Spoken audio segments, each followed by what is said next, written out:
নমস্কার বন্ধুরা, শুভ সকাল। পুষ্পর বাঙাল হেসেলে আপনাদের স্বাগত। আজ আমি বানিয়ে দেখাবো মোচার ঘন্ট, তাও আবার নারকেল আর চিনে বাদাম দিয়ে। তো চলুন রান্নায় যাওয়া যাক। মোচা তো লবণ আর হলুদ দিয়ে ভাপ দিয়ে নিয়ে এসেছি। প্রথমে দিয়ে দেবো কড়াইতে সর্ষের তেল। একদম সম্পূর্ণ নিরামিষ রান্না। এখানে দেখুন ফোড়নের জন্য নিয়েছি গোটা গরম মশলা, সাদা জিরে, তেজপাতা আর শুকনো লঙ্কা। এটা ফোড়ন দিয়ে দেবো। আর এখানে কিছুটা কাঁচা চিনে বাদাম নিয়েছি, আর নিয়েছি কিছুটা নারকেল কুচি। নারকেল কুচিটাই ফোড়নের ওপর দিয়ে দেবো, তাহলে না ভাজাটা হলে ফ্লেভারটা খুব ভালো আসবে। আর এখানে দেখুন টুকরো করে রেখেছি আলু, ছোটো ছোটো করে। এই আলুটা আমি এর উপরে এবার বাদামটা দিয়ে দিলাম।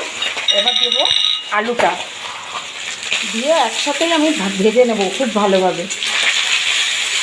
দেখুন বন্ধুরা, ভাজাটা ঠিক এই পর্যায়ে যখন আসবে একটুখানি গ্রেট করা আদা দিয়ে দেবো, কেননা এটা নিরামিষ রান্না, আদাটা কিন্তু মাস্ট দিতে হবে, তাহলেই এর স্বাদটা আসবে। আর দিয়ে দেবো 2-3টে চেরা কাঁচা লঙ্কা।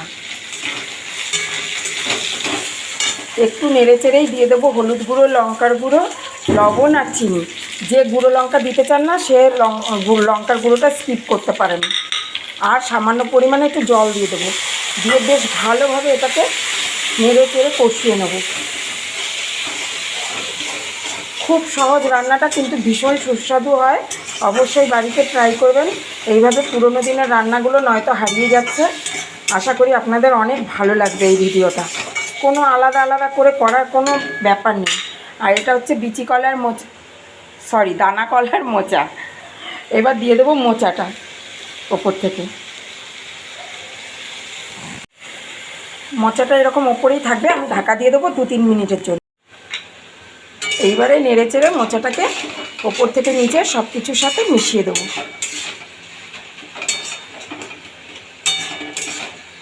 এত সুন্দর গন্ধ আসছে, দেখুন মোচাটা খুব সুন্দর, একটুও কালো হয়নি। দেখুন বন্ধুরা কত সুন্দর হয়েছে, মাখো মাখো একটা ব্যাপার এসছে, আর তেলও ছাড়তে শুরু করেছে। এই সময় দিয়ে দেবো সামান্য পরিমাণে একটু রোস্টেড জিরে পাউডার, আর দেবো গরম মশলা। এটা সানরাইসের শাহি গরম মশলা, আমি গুঁড়ো ব্যবহার করি না, তবে আজকে আমার কাছে গোটাটা নেই তাই আমি গুঁড়োটা দিলাম। আর দিয়ে দেবো পরিমাণ মতন ঘি। ঘিটা কিন্তু দেবেন, নিরামিষ তরকারিতে ঘি দিলে এর স্বাদ দ্বিগুণ বেড়ে যায়। একদম রেডি হয়ে গেছে। এইভাবে বানিয়ে নারকেল আর চিনে বাদাম দিয়ে নিরামিষ মোচার ঘন্ট বানিয়ে সব পরিবারে উপভোগ করুন। ভালো থাকবেন, সুস্থ থাকবেন, দেখতে থাকবেন পুষ্পর বাঙাল হেসেল। ফিরে আসছি পরের ভিডিওতে।